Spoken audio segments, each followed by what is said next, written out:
The galactic throne loomed above the trillions.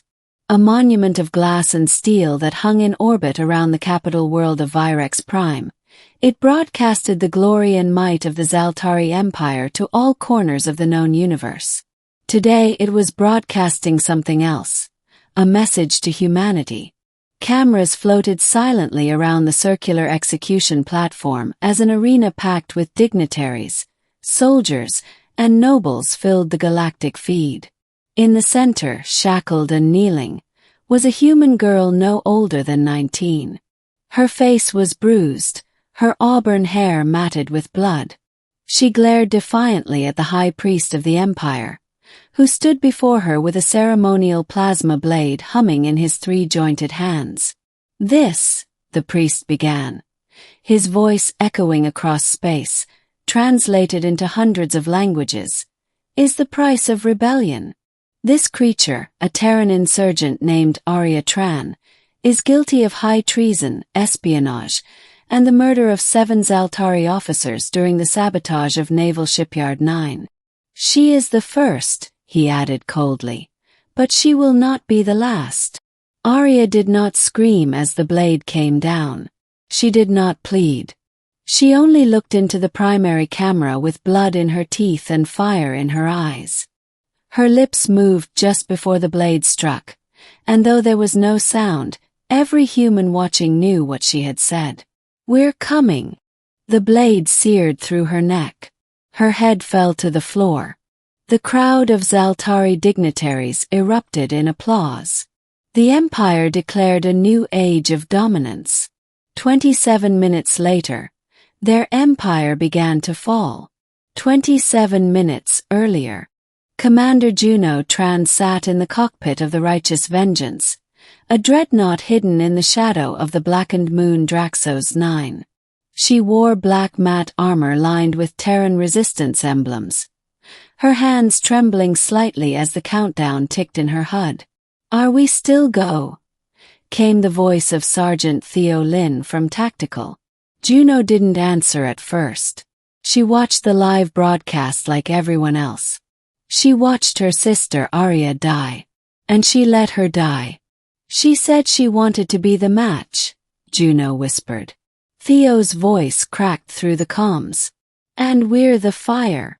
All teams," Juno barked, voice hardening like steel. "Detonate in T-25 seconds. T-midnight, the fall." The first explosion wasn't seen, it was felt. Shipyard 9, one of the Empire's largest orbital construction yards, burst into a molten ring of debris. Hundreds of cruisers under construction were atomized. The blast wave knocked out comms across 3 sectors. 7 seconds later, the signal virus Arya had embedded into the execution broadcast spread through the Empire's galactic relay network. Doors malfunctioned. Shield generators collapsed. Weapon systems backfired. Entire defense grids went dark. It wasn't just sabotage. It was systemic cyber warfare the likes of which the Zaltari had never encountered. 15 seconds after Arya's death, the Righteous Vengeance and 4 other Terran dreadnoughts emerged from Cloak, launching coordinated strikes on Virex Prime's orbital defenses.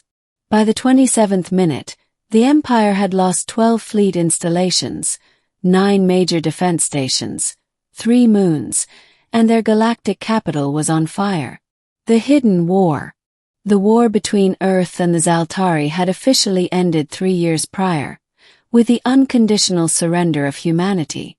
Earth's leaders were executed, its cities occupied, and its population enslaved across colonies to serve the greater galactic order. But surrender was not submission. In the shadows of collapsed skyscrapers and shattered orbitals, the Terran resistance grew. Scattered cells united by one doctrine: no peace with monsters. Arya Tran had joined at 16. Her first mission was planting a bug in the comms relay of a Zaltari mining outpost. Her last was volunteering to be captured during the sabotage of Shipyard 9, allowing the Terran virus, Hades Protocol, to piggyback through the secure Zaltari networks. She was never supposed to make it out. And she had known that. Virex Prime burns. Grand Marshal Ulzan screamed into his throne's command console as fireballs painted the sky of Virex Prime. The Terran fleet hadn't just attacked. They had come with precision, strategy, and cruelty. Entire cities were collapsing as orbital bombardments rained down. The Empire's elite screamed over comms, begging for evacuation, protection, mercy. They received none. Aria's message, "We're coming," was replayed over hacked billboards, screens, and holocasts. Her face, defiant and unbroken, stared down the Empire from every display.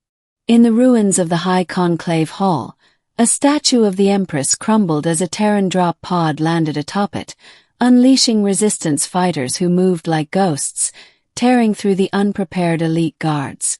Ulzan tried to flee. His private shuttle exploded before it left atmosphere, taken out by a railgun fired from an orbital platform previously under Zaltari control, now under Terran command. A reckoning delivered. "Do you think she saw this?" Theo asked as the resistance forces secured the throne room, dragging out members of the Zaltari aristocracy in chains. Juno looked at the burning skyline through the shattered viewport. "She didn't need to see it," she said. "She believed it would happen. That was enough." Theo handed her a small holoprojector. It was Aria's last message, recorded before she allowed herself to be captured. Juno played it. "If you're watching this, I'm dead." "That's okay. I volunteered." "You know why?" "Because I've seen the fire in people's eyes. The ones hiding in the ruins, the ones whispering rebellion, the ones willing to sacrifice everything just to see the stars free again. I believe in them. I believe in us. I believe that even if they kill me, they can't kill the idea of us." He paused, smiling. "Burn it all down. No mercy. No retreat."